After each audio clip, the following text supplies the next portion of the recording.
सुप्रभात मित्रों, आइए हम विसर्ग संधि के बारे में हम पढ़ेंगे। विसर्ग संधि किसे कहेंगे? विसर्ग संधि मित्रों विसर्ग आदेश होता है। यदि विसर्ग के बाद में किसी प्रकार का कोई स्वर, अगर कोई व्यंजन अगर होता है मित्रों, और विसर्ग के पूर्व में स्वर होना चाहिए।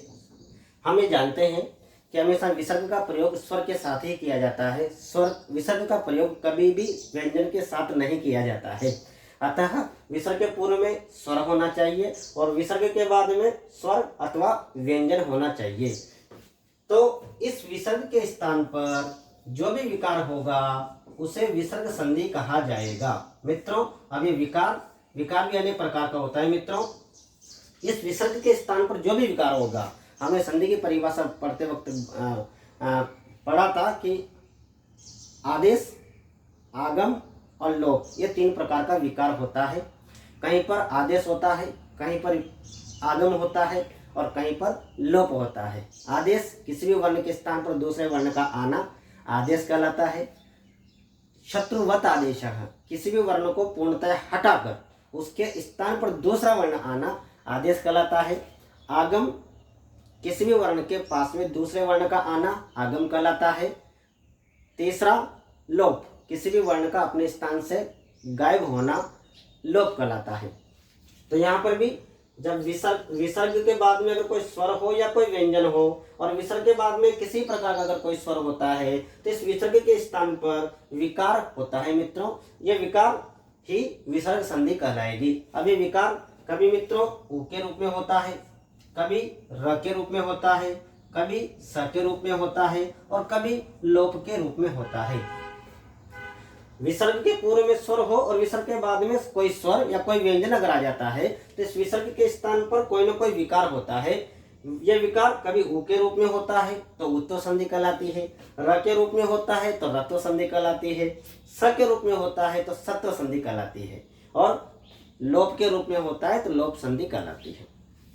विसर्ग के स्थान पर विकार होगा तब जब विसर्ग के पूर्व में कोई स्वर हो और विसर्ग के बाद में किसी प्रकार का कोई स्वर या कोई व्यंजन अगर आ जाता है तो इस विसर्ग के स्थान पर होने वाला जो विकार है उसे विसर्ग संधि कहा जाएगा। अब ये विकार कभी उ के रूप में, कभी र के रूप में, कभी स के रूप में, कभी लोप के रूप में होता है। तो ये विसर्ग संधि के आप इसके माध्यम से भेद भी समझ सकते हैं। आइए हम विसर्ग संधि के बारे में और कुछ जानते हैं, इसके भेदों के बारे में पढ़ते हैं।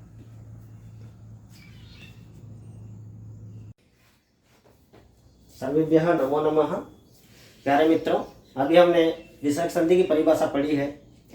यहाँ पर मित्रों स आदेश होगा, इसलिए सत्व संधि कहा जाएगा। विसर्ग के स्थान पर स आदेश होगा, इसलिए सत्व संधि कहा जाएगा। सत्व स आदेश होता है। सूत्र मित्रों विसर्जनीयस्य सः, विसर्जनीयस्य षष्ठी व्यक्ति का एक वचन, सह प्रथमा विभक्ति का एक वचन। विसर्ग के स्थान पर स आदेश होता है। कब? तो यहाँ पर खरवसानियो विसर्जनीय सूत्र से खरी की अनुवृत्ति करनी पड़ेगी। खर परे होने पर, खर का मतलब खर प्रत्याहार परे होने पर विसर्ग के स्थान पर स आदेश होता है। प्यारे मित्रों, विसर्ग के पूर्व में किसी न किसी प्रकार का स्वर होना चाहिए। ऐसा क्यों कहा? कोई सा भी स्वर हो, कोई सा भी क्यों कहा?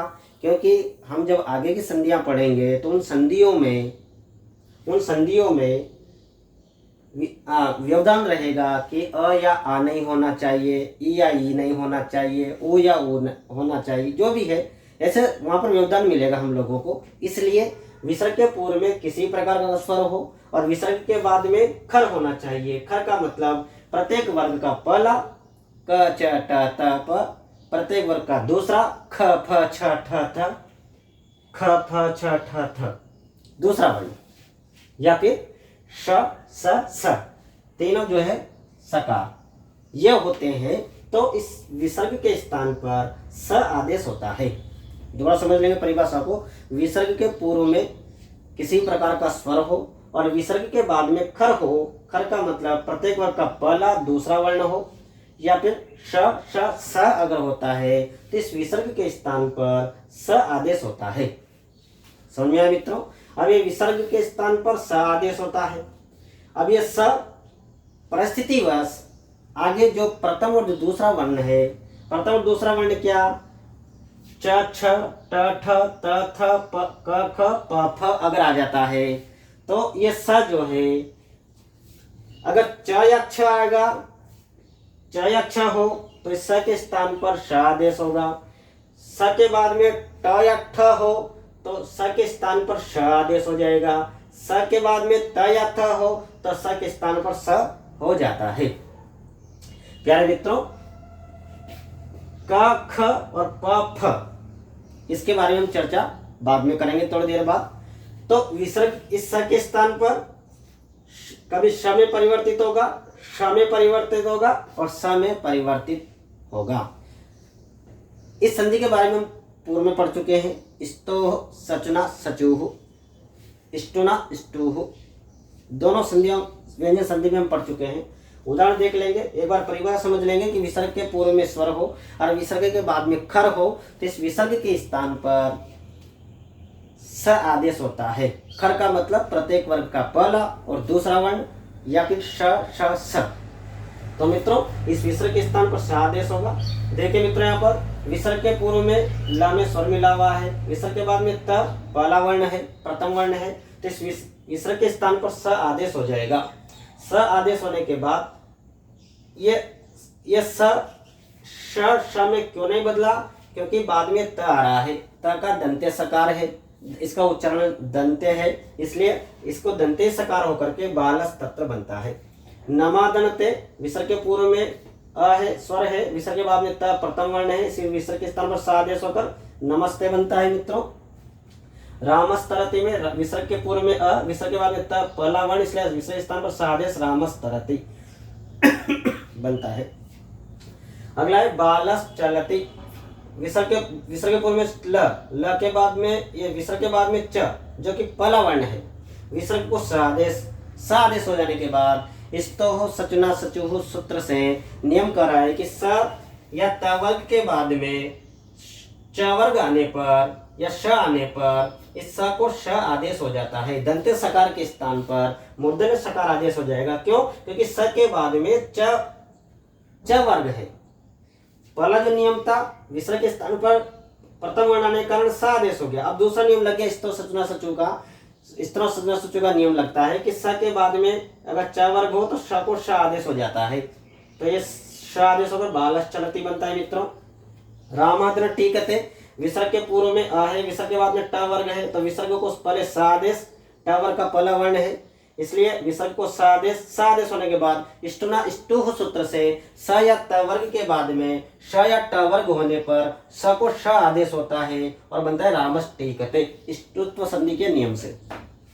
धनुदन टंकार, विसर्ग के पूर्व में उ है, विसर्ग के पूर्व में स्वर है और विसर्ग के बाद में ट प्रथम वर्ण है, तो विसर्ग को स आदेश होने के बाद स्टुना स्टूह सूत्र से सकार के बाद में ट वर्ग होने के कारण स को श आदेश होकर धनुष टंकार बनता है। धनुष टंकार धनुष पर प्रत्यंचा चढ़ाने के बाद निकलने वाली जो ध्वनि है धनुष टंकार कहलाती है।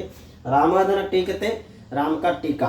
ठीक है मित्रों, आइए हम कुछ और उदाहरण जानते हैं।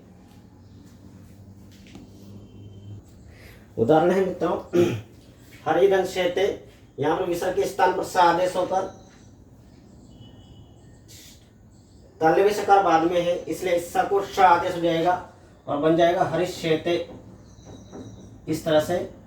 इसके बाद में राम षष्ठः, तो रामस स आदेश होने के बाद मूर्धन्य सकार, तो इसको मूर्धन्य सकार आदेश हो जाएगा, राम षष्ठः बनेगा। इसके बाद रामादंच, विसर्ग के बाद में च है प्रथम वर्ण, तो विसर्ग को स आदेश और स आदेश होने के बाद तालव्य सकार, तो रामश्च स्तो सचुनाः सचु सूत्र से सकार को श आदेश हो जाता है। कश्चित ये प्रसिद्ध विशेषण है, अनिश्चयवाचक विशेषण। विष्णुस्त्राता, स को स आदेश होगा। सार्वनामिक विशेषण, संस्कृत में सार्वनामिक विशेषण बोले जाते हैं इनको। बालस्तिष्ठति, स आदेश हो जाएगा मित्रों, बालस्तिष्ठति ऐसे रूप बनेगा इसका। ये हमने सामान्य नियम, सत्व संधि के सामान्य नियम पढ़े हैं। आइए हम और कुछ जानते हैं सत्व संधि के बारे में। हम पढ़ रहे हैं कि विसर्ग के बाद में खर परे होने पर, खर का मतलब पहला दूसरा वर्ण होने पर विसर्ग के स्थान पर स आदेश होता है। हमने च छ ट ठ थ थ के बारे में पढ़ लिया है। अब आ रहा है यदि विसर्ग के बाद में क ख और प फ हो तो क्या होगा। तो इसके लिए मित्रों सूत्र है कुपो कपोच। विसर्ग के बाद में क वर्ग और प वर्ग होने पर, क वर्ग का पहला दूसरा वर्ण और प वर्ग का ही पहला दूसरा वर्ण होने पर, तो इस विसर्ग के स्थान पर क्रमशः उपदामानीय और जीवामूलीय आदेश होते हैं। उपदामानीय भी आदेश होगा और जीवामूलीय भी आदेश होगा, और पक्ष में विसर्ग का विसर्ग भी रहेगा। अभिप्राय, विसर्ग के बाद में अगर क या ख आ जाता है तो ये क और ख विसर्ग के बाद में क ख होने पर जीवामूलीय जो आदि विसर्ग का रूप है वो आदेश होगा क और ख के आगे। ठीक है मित्रों, ऐसा रूप जीवामूलीय क और ख के आगे होने पर, और प और फ के आगे होने पर यह उपदामानीय कहलाता है। उपदामानीय, प और फ के आगे उपदामानीय, क और ख के आगे जीवामूलीय। तो ये विसर्ग के स्थान पर उपदामानीय और जीवामूलीय दोनों आदेश होते हैं, और पक्ष में विसर्ग के स्थान पर विसर्ग भी रहेगा।